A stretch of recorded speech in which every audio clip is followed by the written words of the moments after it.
పద్మనాభం గారి ఆత్మకు శాంతి చేకూరాలని మనస్ఫూర్తిగా ఆ భగవంతుణ్ణి ప్రార్థిస్తున్నాను. వారి కుటుంబానికి కూడా ఆ భగవంతుడు మనోధైర్యాన్ని కలిగించాలని వేడుకుంటున్నాను.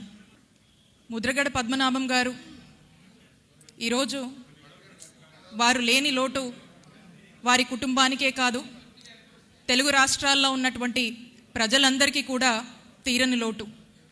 ఈరోజు మనం ఒక వ్యక్తినే కోల్పోలేదు, ఒక వ్యక్తిత్వాన్ని కోల్పోయాం, ఒక ఆత్మగౌరవ స్వరాన్ని కోల్పోయాం, ఒక ఉద్యమాన్ని కోల్పోయాం. భౌతికంగా వారు మన మధ్య లేకపోయినా వారి పోరాటాలు, ఉద్యమాలు, నిరాహార దీక్షలు ఈ స్ఫూర్తిని మనందరికీ కూడా ఆదర్శంగా మిగిల్చి వెళ్ళారు. మనం చూసినట్టయితే మరి వారు జీవితకాలం మొత్తం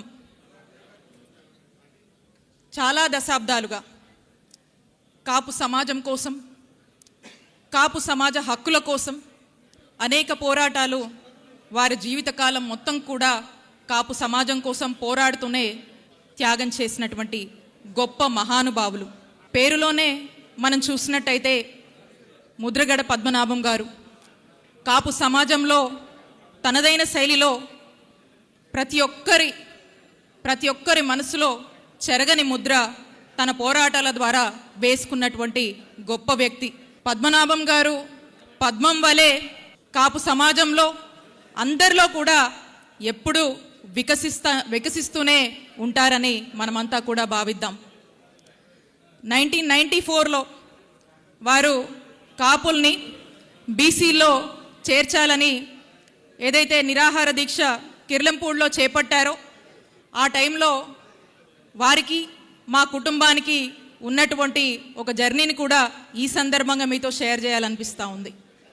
మరి వారు కిర్లంపూడిలో ఈ నిరాహార దీక్ష కూర్చుంటే అప్పట్లో మరి చిలుకలూరుపేటలో మా మామయ్య గారు చిలుకలూరుపేటలోని అక్కడ ఉన్నటువంటి కోఆపరేటివ్ బ్యాంక్కి వైస్ చైర్మన్గా పనిచేస్తూ ఉన్నారు.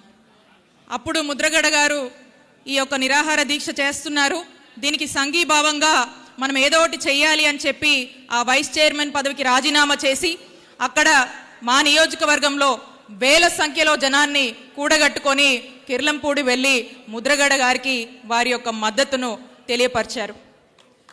మరి ఆ రోజు నుంచి కూడా వారు పిలుపునిచ్చినటువంటి ఎటువంటి కార్యక్రమానికైనా కూడా మా కుటుంబం మద్దతుగా ఉంది. దీన్ని మేము ఎప్పుడూ కూడా గుర్తు చేసుకుంటూ ఉంటాము.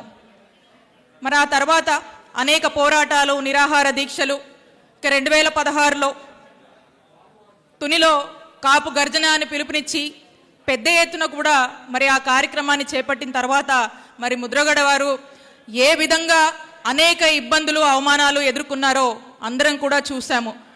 అలాంటి సమయంలో ఆ టైంలో ప్రముఖ కాపు నాయకులందరూ కూడా ఒక వేదిక మీదకి అందరూ కూడా వచ్చి వంగవీటి రంగా గారిని అయితే మేము కోల్పోయాం, కానీ ఇప్పుడు ఈ పరిస్థితుల్లో ముద్రగడ పద్మనాభం గారిని మేము కోల్పోదలుచుకోలేదని స్వర్గీయులు దాసరి నారాయణ గారు ఆ రోజు స్వయంగా మీడియాతో మాట్లాడారు.